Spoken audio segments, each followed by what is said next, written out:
Halo guys, kembali lagi dengan saya Viola di webinar dengan NPM C1C023036.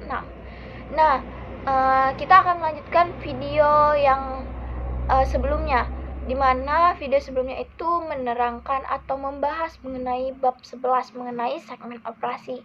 Nah, kali ini kita akan lanjut ke topik yang kedua, yaitu pada bab 12 yang akan membahas mengenai pengaturan bersama. Nah, setelah memahami segmen operasi, sekarang kita akan beralih ke bab 12 mengenai pengaturan bersama.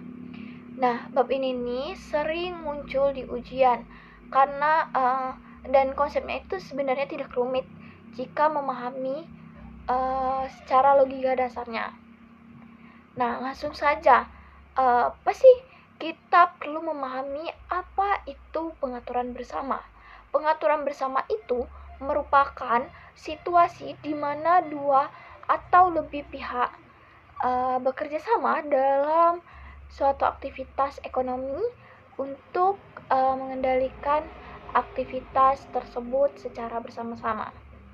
Nah, selanjutnya dari pengaturan bersama tersebut, kata kunci atau poin pentingnya yang harus kita tanamkan itu mengenai joint control atau pengendalian bersama, yaitu ketika keputusan penting hanya bisa dibuat jika semua pihak yang berwenang itu setuju, tidak hanya salah satu pihak saja, karena seperti di awal tadi yang kita bahas, di mana pengaturan bersama ini situasi di mana dua atau bahkan lebih pihak bekerja sama untuk mengendalikan aktivitas secara bersama-sama.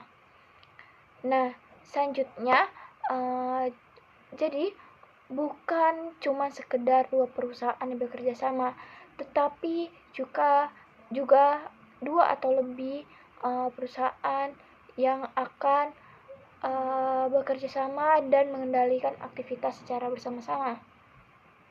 Nah, yang paling penting itu merupakan apakah keputusan operasional utama itu harus disetujui bersama. Nah, kalau iya, berarti masuk dalam kategori pengaturan bersama. Inilah topik penting yang kita bahas pada bab ini. Dari pengaturan bersama, kita akan mengetahui jenis-jenis dari pengaturan bersama itu sendiri. Untuk jenis yang pertama itu, kita harus mengetahui operasi bersama dan ada dua jenis dalam pengaturan bersama. Yang pertama itu ada operasi bersama dan ventura bersama. Nah, baiklah kita akan membahas satu persatu. Untuk jenis yang pertama itu mengenai operasi bersama atau joint operation, di mana pada operasi bersama ini para pihak itu memiliki hak atas aset dari aktivitas tersebut, di mana para pihak juga mempunyai kewajiban atas liabilitasnya. Artinya, setiap pihak itu wajib mengakui bagian aset, liabilitas, pendapatan, dan beban itu sesuai porsinya. Nah, contohnya jika ada dua perusahaan mengelola satu ladang minyak bersama, maka masing-masing akan menanggung biaya sendiri-sendiri dan menerima hasil eksploitasinya sesuai kesepakatan yang telah dibagi-bagi. Kesepakatan itu diambil atas kesepakatan bersama. Nah, tidak ada entitas baru yang berdiri khusus untuk aktivitas ini, ataupun jika ada, entitas tersebut tidak mengubah hak dan kewajiban sebenarnya. Nah, selanjutnya jenis yang kedua itu merupakan ventura bersama atau joint venture.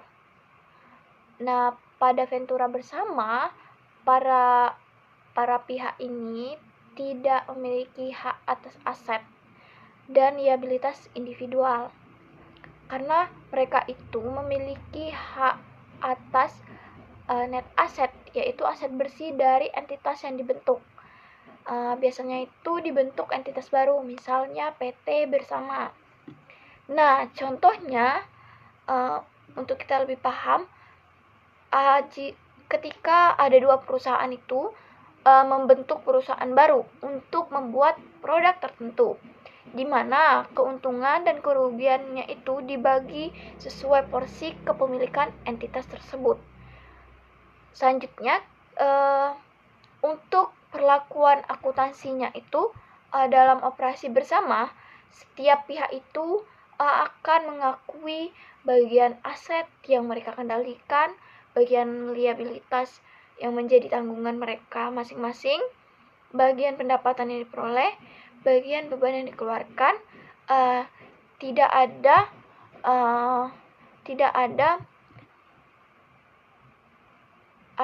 metode ekuitas yang digunakan. Nah, selanjutnya untuk perlakuan akuntansi dari jenis pengaturan bersama tadi. Yang kedua itu tadi kan ada ventura bersama. Nah, ventura bersama ini dalam perlakuan akuntansinya, yang pertama itu mencakup perusahaan investor menggunakan metode ekuitas. Nah, untuk yang kedua itu nilai investasi awal dicatat sebesar biaya perolehan. Selanjutnya, kemudian itu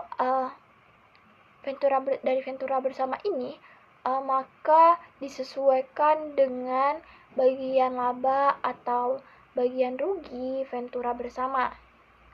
Nah, dalam perlakuan akuntansi pada bagian ventura bersama ini, metode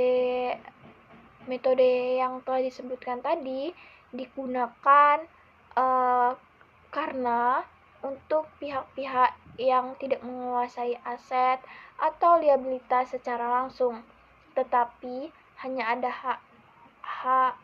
hak dan hak atas aset bersih untuk masing-masing individual. Baiklah, sekian dari saya. Itulah pemaparan untuk bab 11 mengenai segmen operasi, dan topik yang kedua itu bab 12 mengenai pengaturan bersama. Itulah penjelasan singkat yang dapat kita bahas pada 2 video kali ini. Mungkin jika masih banyak yang belum paham, boleh kita membaca lebih banyak, mengulang-ulang membaca buku akuntansi keuangan lanjutan. Baiklah, jika masih banyak kekurangan saya mohon maaf. Sekian dari saya akhiri. Wassalamualaikum warahmatullahi wabarakatuh. Sampai jumpa.